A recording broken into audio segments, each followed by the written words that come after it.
कभी सोचा है कि कुछ दशक पहले तक स्टॉक खरीदना बेचना कैसा होता होगा?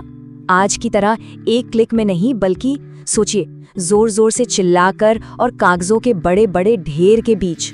आज हम इसी कमाल के बदलाव की कहानी को समझेंगे कि कैसे टेक्नोलॉजी ने स्टॉक ट्रेडिंग का पूरा खेल ही बदल दिया। जरा इन दो तस्वीरों पर एक नजर डालिए। एक तरफ दलालों की भीड़ है, जबरदस्त शोर शराबा और हर तरफ कागज ही कागज, और दूसरी तरफ एकदम शांति, सिर्फ डेटा से भरी स्क्रीन्स और कीबोर्ड की क्लिक्स। तो सवाल ये है कि आखिर ये बदलाव हुआ कैसे? हम ट्रेडिंग के उस शोर भरे फ्लोर से निकलकर इस शांत डिजिटल दुनिया तक पहुंचे कैसे? तो चलिए इसी सफर पर निकलते हैं, ट्रेडिंग पिट के उस शोर से लेकर हमारी स्क्रीन के पिक्सल तक। देखते हैं कि ये सब आखिर हुआ कैसे। लेकिन इतिहास में जाने से पहले एक बहुत ही बुनियादी सवाल पर आते हैं। आखिर ये स्टॉक मार्केट होते ही क्यों हैं? इनका असली मकसद क्या है? इसे ऐसे समझते हैं। मान लीजिए एक कंपनी को एक नई फैक्ट्री लगानी है। अब पैसा कहाँ से आएगा?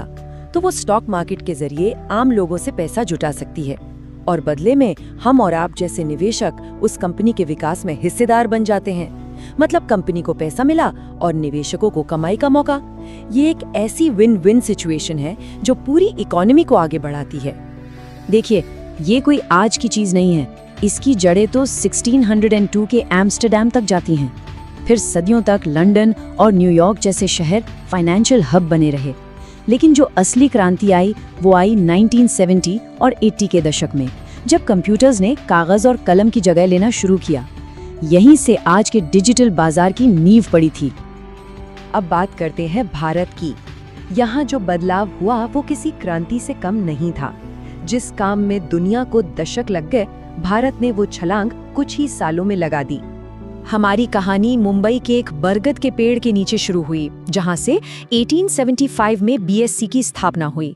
लेकिन असली गेम चेंजर साबित हुआ 1994 में एनएससी का लॉन्च।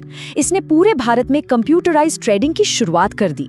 और फिर 2000 के दशक में आया डीमटीरियलाइजेशन, जिसने कागजी शेयर सर्टिफिकेट को हमेशा के लिए इतिहास बना दिया।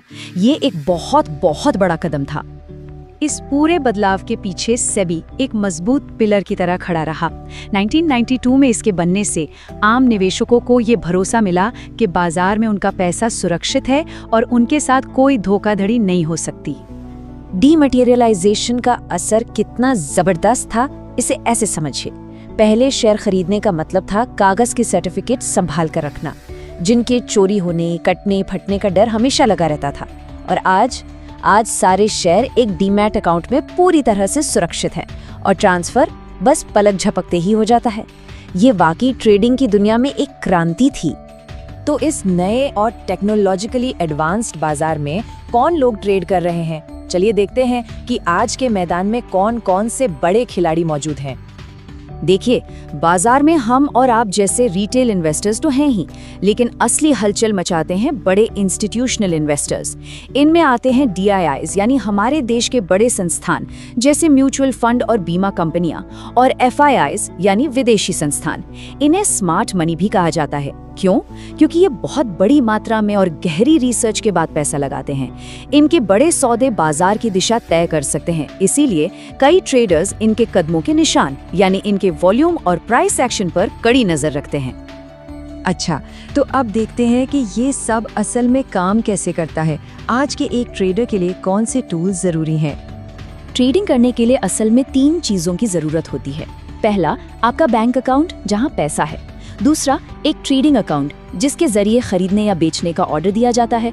और तीसरा, एक डीमैट अकाउंट जो एक डिजिटल लॉकर की तरह है, जहां आपके खरीदे हुए शेयर सुरक्षित रखे जाते हैं।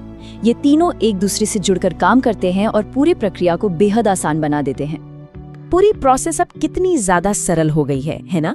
अपने ट्रेडिंग ऐप या वेबसाइट से शेयर खरीदने का ऑर्डर प्लेस किया, पैसा आपके बैंक अकाउंट से अपने आप कट जाता है और कुछ ही समय में वो शेयर आपके डीमैट अकाउंट में दिखने लगता है। सब कुछ डिजिटल, तेज और ऑटोमेटिक। और आज हम उस मुकाम पर हैं जहां पूरी स्टॉक मार्केट हमारी उंगलियों पर है। लेकिन कहानी यहाँ खत्म नहीं होती। अब बाजार में एल्गो ट्रेडिंग का दबदबा है, यानी पावरफुल कंप्यूटर प्रोग्राम्स जो पहले से तय किए गए नियमों के आधार पर इंसानों से कहीं ज्यादा तेजी से ट्रेड करते हैं। जैसे ही कोई बड़ी खबर आती है, जैसे बजट या आरबीआई की पॉलिसी, ये एल्गोरिदम मिली सेकेंड्स में रिएक्ट करते हैं। बाजार अब सिर्फ इंसानी भावनाओं से नहीं बल्कि कोड और एल्गोरिदम से भी चलता है। तो हमने देखा कि कैसे बाजार शोर शराबे वाले ट्रेडिंग फ्लोर से निकलकर हमारी जेब में रखे सुपर कंप्यूटर तक पहुंच गया है। इस बदलाव ने इसे पहले से कहीं ज्यादा तेज और आसान बना दिया है।